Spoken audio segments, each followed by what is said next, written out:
बिस्मिल्लाहिर्रहमानिर्रहीम अस्सलामु अलैकुम ज़ خپل ټول د سیکنډ ایئر خوږو سټوډنټانو ته د بایولوژي په کلاس کې خوش آمدید ویم. نن به موږ په چپټر نمبر 14 کې خپل نهم کلاس اخلو. ډیر سټوډنټس په نننی کلاس کې به موږ خبره کوو په ډیس آرډرز آف لنګز باندې چې لنګز ته کم کم ابنارملیټیز کم ډیزیز راتلی شي. زموږ په کورس کې د لنګز متعلق دوه ډیزیز دي. یو ډیزیز ته نوم ویلی شي امپیسیما. امپیسیما د لنګز بیماری ده او د هغه کسانو ته راځي کم کسان چې سموکینګ کوي، کم کسان چې تمباکو نوشي کوي، کم کسان چې سیګریټ څکي، دا بیماری هغه کسانو ته راځي. اوس امپیسیما کې په لنګز کې دننه ایچل کېږي، نو په لنګز کې دننه وړې وړې تیلۍ د هوا دپاره د ګیس ایکسچینج دپاره کم ته چې څه ویلی شي الویلای. نو امپیسیما کې هغه الویلای څه کېږي، هغه ډیمیج کېږي، هغه رپچر کېږي او د هغې د لاسه په ساه اخیستو کې صحیح تکلیف شروع شي. امپیسیما اصل کې الویلای تباه کوي. کم چې د ګیس ایکسچینج لپاره کم وړې وړې تیلۍ دي، مایکروسکوپیک تیلۍ دي، کم چې په لنګز کې دننه موجود دي، هغه الویلای تباه کېږي، ډسټرای کېږي په څه کې، امپیسیما کې. اوس کله چې امپیسیما کنډیشن راځي نو په دې الویلای کې دننه چې کم وړې وړې پردې لګېدلې دي، هغه وړې وړې پردې د سیګرټ د څکلو د لاسه څه کېږي، ورو ورو کمزوري کېږي او یو سټیج راشي چې هغه بلکل څه شي، مکمل رپچر شي، مکمل طور څه شي، هغه وشلېږي. د هغې د لاسه په هغې تیلو کې، په هغه ایر سیکس کې ایر څه پاتې شي، دننه ټریپ شي، ایر پکې دننه پاتې شي او هغه بیا ګیس ایکسچینج نشي کولی. د دغې الویلای د ډیمیج کېدلو د لاسه، الویلای د والز د ډیمیج کېدلو د لاسه چې وشي، یو خو د لنګ سرفیس ایریا کمه شي، نو چې لنګ سرفیس ایریا کمه شوه هغې کې ګیس ایکسچینج بیا صحیح نشي کېدی، نو چې وشي زمونږ باډي کې چې کم اکسیجن ډیمانډ دی، اکسیجن سپلای ده، په هغې کې څه راشي، په هغې کې کمی راشي. تاسو مخې ته چې کوم ډایګرام درکړی شوی دی، تاسو دې ډایګرام ته وګورئ. نو دا چې څه دي، دا د یو صحتمند انسان لنګز دي. نو تاسو که موږ دننه د صحتمند انسان د لنګز کې وګورو نو په دې کې موږ ته دا وړې وړې تیلې ښکاري، کوم چې موږ څه ویلی شو، الویلای. او د الویلای په دې منځ کې دا وړې وړې دا پردې ښکاري، کم چې دا یو تیلۍ د بل تیلۍ نه څه کړې ده، دې نه جدا کړې ده. خو چې کله یو کس سموکینګ شروع کړي، یو کس سیګرټ څکل څه کړي، هغه شروع کړي، نو چل کېږي دننه چې په دې الویلای کې د دننه کم والز دي، دا دننه سیټ چې کم دا والز دي، دا رو رو کمزوري کېږي، رو رو کمزوري کېږي او اخر د ټایم راشي چې دا مکمل طور څه شي، دا رپچر شي. نو کله چې دا مکمل طور رپچر شي نو دغه تیلۍ، دا وړې وړې تیلۍ کم چې یو بل نه سپریټ شوي وي، دا ټول څه شي، دا ټول یو ځای شي او دا یو داسې غونډه کې یو کیویټي غونډه کې جوړه کړي، په کم کې چې دننه څه شي، ایر ټریپ شي او هغه ایر چې کم ټریپ شو هغه بیا ګیس ایکسچینج نشي کولی او د هغې د لاسه دننه باډي ته څه راځي، د اکسیجن کمی شروع شي. او چې کله د اکسیجن کمی شروع کېږي نو اټ مینس شارټنس اف بریت په شروع کېږي، ساه به څه کېږي، دی به زر اخلي او سره ساه بېواره کېږي.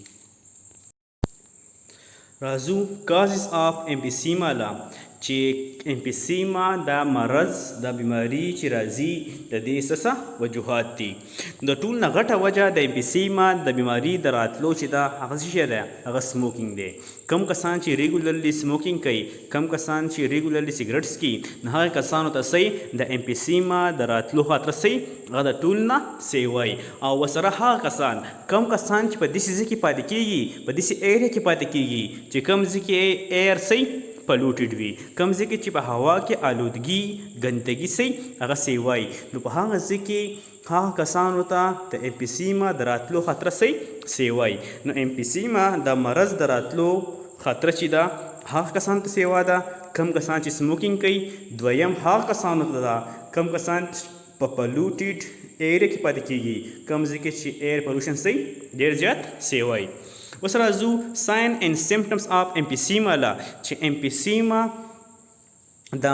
پیشنټ چې دي په دې کې به کم علامات موجود وي. نو فیور، ټمپریچر به وي، تبه به وي، کپینګ، ټوخی به ورسره وي، چیسټ پین، سینه باندې به دړي، سلیپلیسنس، خوب بوله نه ورځي، انزایټي، پریشاني به وي، شارټنس آف بریت، ساه به ورته بېواره کېږي، پیټیک ستړیوالی به وي، ویزینګ په ساه ویښکو په ټایم کې کله چې د ایکزلیشن کوي، کله چې د ایر بهر ته وباسي، په هغه ټایم کې به هغه اواز غونته کوي، هغه ساوند غونته کوي، هغه شپېلۍ غونته کوي، اواز به څه کېږي، هغه به پروډیوس کېږي. بل دی لاس آف اپیټایټ، لږه به ورته نه لګي، خوراک به نه کوي،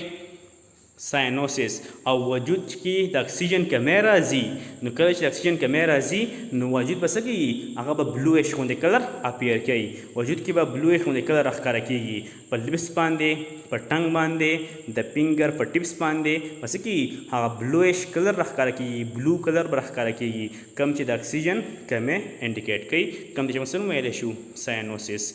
د امفیسیما کم ساین اینڈ سمپټمز شو، فیور، کپینګ، chest pain, sleeplessness, anxiety, shortness of breath, fatigue, wheezing, loss of appetite and cyanosis. وس راځو ټریټمنټ آف امفیسیما لا، چې امفیسیما علاج به څنګه کېږي. د ټول نه اولنۍ خبره خو دا نوټ کړئ چې امفیسیما علاج خو دا دی چې ټو سټاپ سموکینګ، چونکې دا زیاتر هغه کسان ته راځي کوم چې سیګرټ څکي. نو یو پیر چې د الویلای ډیمیج شو، د والز ډیمیج شو، نو دی دوباره چېرته کې هم ریپیر کېدی نشي. نو ښه خبره دا ده چې څومره نقصان شوی دی هغه شوی دی، خو چې نور نقصان دې مخکې و نشي. د دې لپاره څومره زر کېدی شي چې سموکرز د سموکینګ څه کړي، هغه دې بس کړي، سیګرټ څکلو نه څه کړي، هغه دې توبه وکړي، تمباکو نوشي چې ده د هغې نه څه وکړي، د هغې نه دې توبه وباسي او نور سیګرټ دې نه څکي چې مخکې نور نقصان دې نه کېږي. دویم چې د شی دی سټے اوے فرام هیوي پلوشن،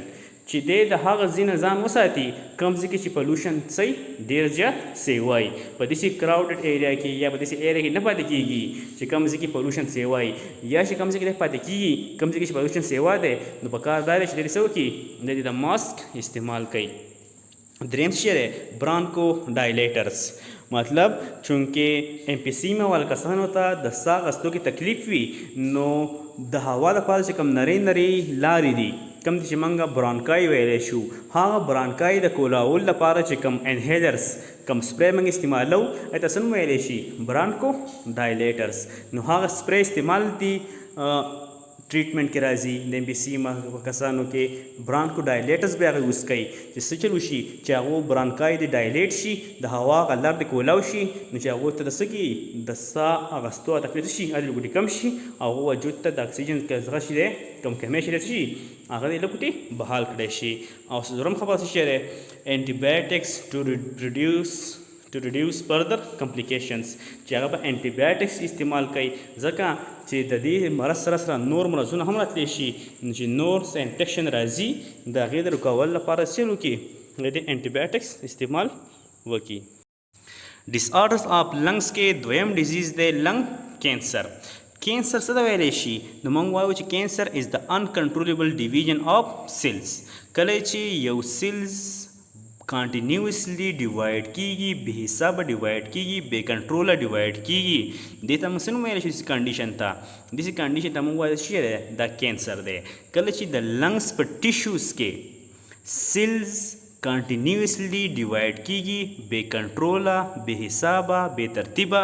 دې ته بیا موږ څه ویلی شو، لنګ کینسر. څه ته موږ وایو کینسر، نو کینسر هغه کنډیشن دی په کوم کې چې سیلز بې کنټروله ډیوایډ کېږي او داسې سیله صحیح دا کنټینیوسلی روان وي، دغې کنډیشن ته موږ کینسر وایو. خو چې کله د سیلونو کنټینیوسلی ډیوایډ کېدو، بې حسابه ډیوایډ کېدو دا سلسله په لنګس کې کېږي، دې ته بیا موږ څه ویلی شو، لنګس کینسر. اوس د لنګس کې چې کوم دا سیلونه کنټینیوسلی ډیوایډ کېږي بې کنټروله، دغې سیلز ته موږ نوم ویلی شو ابنارمل سیلز. او ابنارمل سیلز هغه کار نشي کولی کوم چې یو نارمل سیلز کوي. تاسو دې ډایګرام کې چې کوم دا سیلز نه کوم چې دلته کې د مارکر پې زه ګرځوم، دا سیلز هغه سیلز دي کوم چې انکنټرولبلی ډیوایډ شوي دي، کم چې بې حسابه ډیوایډ شوي دي، کم دله چې د سیلونه یو ماس جوړ شوی دی، او دې کنډیشن ته موږ څه ویلی شو، کینسر. چونکې دا کار په لنګس کې شوی دی ځکه ته موږ څه وایو، لنګس کینسر. اوس راځو کازز آف لنګز کینسر لا چې د لنګز کینسر څه وجوهات دي کم چې کینسر کاز کولی شي په لنګز کې د ټول نه غټه وجه د کینسر د لنګ د کینسر د کاز کېدو څه شی ده هغه سموکینګ دی کم کسان چې سموکینګ کوي ریګولرلی سموکینګ کوي نو هغه کسان زیات په خطر کې دي د څه شي د لنګز د کینسر د بیماری د شکار کېدو دویم خبر دا ده چې کم کسان سیګرټ ډیر زیات څکي دا په هغې باندې ډیپینډ کوي یو کس دی هغه یو سیګرټ څکي د ورځې او یو کس دی هغه 10 سیګرټ څکي یو کس دی هغه 50 سیګرټ څکي نو کم کس ته به د لنګ کینسر د راتلو خطره سي هغه به سې وایي ظاهر خبره ده که نه کم کس چې ډېر سموکینګ کوي کم کس چې ډېر سیګرټ استعمالوي هغه ته به سي د لنګز د کینسر د راتلو خطره سي هغه به زیاتی بنسبت د هغې کسانو کم کسان چې سموکینګ کم کوي یا نه کوي هغه کس چې کم مخکې سموکینګ کړی دی خو اوس یې سموکینګ بس کړی دی نو هغه ته صحیح هغه ته ښه پوره چانس کم شي د لنګ د کینسر د راتلو کم کسان چې مخکې سموکینګ کړی دی خو چې سموکینګ بیا پرېږدي نو هغو ته چانسز کم شي د لنګز د کینسر د راتلو کم کسان چې په دې سیز کې پاتې کېږي چې کم ځای کې ریډیشن وي کم ځای کې تابکاري خارجېږي کم ځای کې ریډیشن کېږي په کم ځای کې چې پلوشن سی وای هغه ځای کې چې کم کسان پاتې کېږي نو هغو ته هم صحیح د لنګز د کینسر لګېدو خطره صحیح هغه سی وای ساین اینڈ سمپټم آف لنګ کینسر کم کسانو ته چې لنګ کینسر وي هغوی کم علامات وي نو په هغه کې یو علامت دا دی چې هغو مسلسل ټوخی د هغو ټوخی نه ختمیږي چې کله هغه ټوخی کوي ټوخي کې ورسره وینه موجودي بل دا چې په ملای دړي په اوږه باندې دړي په سینه باندې به دړي خوب به نه ورځي وزن به یې کمیږي ساه به یې بېواره کېږي پیټیک ستړیوالی به یې ویزینګ د ساه بهر ویښکو سره به یې هغه اواز غوندې کې پروډوس کېږي لږه به نه لګي خوراک به نه خوري او په هډوکو باندې به صحیح دردونه وي د لنګ کینسر د ټول نه بهترین علاج دا دی چې هغه د سیګرټ سموکینګ څه کړي هغه دې سټاپ کړي ځکه چې د لنګ کینسر د ټول نه غټه وجه چې دا څه دی هغه سموکینګ دی نو کم کس چې سموکینګ په ټایم باندې پرېښودو ډېر سموکینګ چې دی څه کو هغه کړی هم دی خو چې هغه په ځوانۍ کې د سموکینګ چې دی څه کو دا بس کو نو هغه ته څه دی هغه ریکوري ښه پوره کېدی شي نو هغه څه دی د لنګز د کینسر د خاطرې نه څه کېدی شي هغه بچ کېدی شي نو ټول نه غټ خبر دا ده چې کم کاز دی سړی د هغه کاز نه ځان وساتي نو کاز سموکینګ دی د لنګ کینسر نو چې سموکینګ نه کم کس قلار شو دا څه شی دی دا د لنګ کینسر چې دی سره دا د هغې یو علاج دی خطره هغو ته څه شي کمه شي دویم شی دی کیموتراپي د مختلف قسمه ډرګس د کیمیکلز په ذریعه سره چې کله موږ علاج کوو هغې ته موږ څه ویلی شو کیموتراپي د مختلف قسمه میډیسنز دوایانو په صورت کې څه کولی شي د هغې علاج موږ کوو د کینسر د کنټرول کولو لپاره دریم څه شی دی ریډیشن نن سبا د شواګانو په ذریعه سره تابکاري په ذریعه سره څه کېږي هغه ابنارمل سیل څه کوي هغه ډسټرای کوي هغه ختموي نو کینسر د علاج لپاره نن سبا څه کېږي ریډیشن یوز کېږي نو ریډیشن په ذریعه سره شواګانو په ذریعه سره څه کولی شو موږ هم دغه کینسر علاج کولی شو او بل لاست نمبر سرجري چې کم انفیکټډ پارټ دی کم پارټ کې چې کینسر لګېدلی دی چې هغه پارټ په ټایم باندې ریموو کړی شي نو چې نور کینسر چې داسې کېږي چې نور سپریډ کېږي نو سرجري چې کم پارټ ډیمیج شوی دی انفیکټډ پارټ دی کم ځای کې چې کینسر دی چې هغه پارټ یې په ټایم باندې څه کړی شي هغه دې ریموو کړی شي دا یو علاج دی سموکینګ بس کېدل یو علاج دی ریډیشن یو علاج دی او کیموتراپي د ډرګس په ذریعه سره د کیمیکل په ذریعه سره علاج دی سره دا پاسبل دی د چا د لنګز کینسر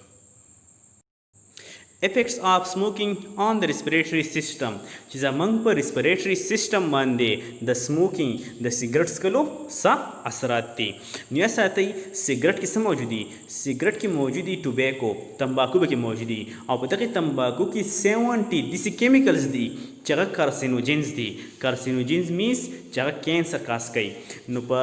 داسې خو په سیګرټ کې مور دین 4000 کیمیکلز پراته دي په سیګرټ کې چې کوم تمباکو یوز کېږي په هغې کې 4000 نه سیوا کیمیکلز دي او په هغه کیمیکلز کې 70 داسې کیمیکلز دي چې هغه کینسر کاز کولی شي نو سموکینګ چې دی هغه زموږ د وجود هر یو پارټ ته نقصان رسوي مختلف قسمه ډیزیز زموږ باډي ته راتلی شي د سموکینګ د لاسه او زموږ اوورال هیلث چې دی زموږ عمر چې دی هغه سموکینګ د لاسه کېدی شي هغه کمیدی شي سموکینګ کول سیګریټ څکل اصل کې د نیکوټین څکل دي او نیکوټین په تمباکو کې یو داسې ایډکټیو ډرګ دی کوم چې انسان څه کوي د خپل ایډکشن کاز کوي کوم چې انسان عادي کوي کله چې انسان نیکوټین یو پیر دوه پیر درې پیر وڅکي نو انسان د نیکوټین عادي شي او بیا هغه نیکوټین د هغه وجود ته پکار وي کله چې هغه نیکوټین هغه برین ته نه میلاویږي نو هغه څه کاز کوي هغه ډپریسي هغه ته انزایټي راځي نو اصل کې د سموکینګ کول سیګریټ څکل دا د نیکوټین څکل دی او نیکوټین یو هایلی ایډکټیو ډرګ دی کوم چې ایډکشن کاز کوي کوم چې انسان څه کوي سړی د ځان عادي کوي وسره زو افیکټس اف سموکینګ آن د ریسپیریټري سیسټم لا چې د ریسپیریټري سیسټم باندې کم کم اثرات دي د سموکینګ نو په دې کې ټول اولنی اثر څه دی اریټیشن اف ټریکیا وایند پایپ اینڈ لیرنګس تاسو خو ټریکیا پیژنئ کوم چې د پړپو سره پیپ راوځي کوم ته چې موږ وایند پایپ ویلی شو نو هغه ټریکیا یا لیرنګس ته موږ وایس باکس ویلی شو مری کې چې کوم د اډوکې موږ ته ښکاري دا لیرنګس دی کوم ځای نه چې اواز پروډوس کېږي کوم ته چې موږ ایډمس ایپل وایو هغه لیرنګس او ټریکیا دی به څه کوي د کې انفلیمیشن کاز کول د انفلیمیټ کول په دې کې انفیکشن کاز کول ګریدل د چې کله هغه ګریږي غونډه کې دا ته موږ څه ویلی شو اریټیشن د چا د لاسه راځي دا راځي د دې سموکینګ د لاسه بل دا چې کله چې موږ سموکینګ کوو نو ریډیوس لنګس فنکشنینګ موږ لنګس چې کم فنکشنینګ کوي کم کارونه کوي هغه څه کوي هغه کمزوري کېږي او د موږ وجود ته د ساه بندي مسله شروع کېږي او د ساه بندي مسله ځکه شروع کېږي چې یو خو میوکس په سیوا مقدار سره سیکریټ کېږي دویم دا چې هوا دپاره کومې لارې دي هغه شل وشي هغه ورو ورو څه کېږي نیرو کېږي ورو ورو تنګېږي او د تنګېدا څه لاسه کېږي ځکه چې په هغې کې میوکس سیوا مقدار کې جمع کېږي او چې کله په سیوا مقدار کې میوکس جمع کېږي نو څه کوي هغه هوا دپاره څه کوي یو رکاوټ جوړوي نو هوا رکاوهي کم د لاسه چې دننه څه کېږي د اکسیجن کمې راتلی شي بل دا چې ریسپیریټري سیسټم کې د هوا د پاکولو لپاره بهترین نظام موجود دی نو هغه کلیرنس سیسټم چې دی د هوا د پاکېدو هغه نظام چې دی هغه څه کېدی شي هغه متاثر کېدی شي هغه ختمېدی شي د څه د لاسه د دغې سموکینګ د لاسه ځکه چې په سموکینګ کې چې کم دغه درې قسمه کیمیکلز دي کم چې زهر دي هغه څه کولی شي هغه زمونږ دغه لنګس دغه ایر کلیرنګ سیسټم چې دی په دې کې هغه سیل یا هغه هیر څه کولی شي هغه ډیمیج کولی شي بل دا چې کم کسان سموکینګ کوي نو هغو ته د لنګز د انفیکشن د راتلو څه خطره سي هغه سیوای نو هغو ته د لنګز مسلې څه کي هغه ډېر راځي او د سموکینګ د ټول نه غټ نقصان څه شی دی چې سموکینګ امفیسیما کاز کوي او امفیسیما کې چل کېږي هغه وړې ولې تیلی کوم دی چې موږ الویلای وایو کوم دی چې موږ ایر سیکس وایو هغه څه کېږي هغه ډیمیج کېږي هغې ته پرمننټ نقصان رسي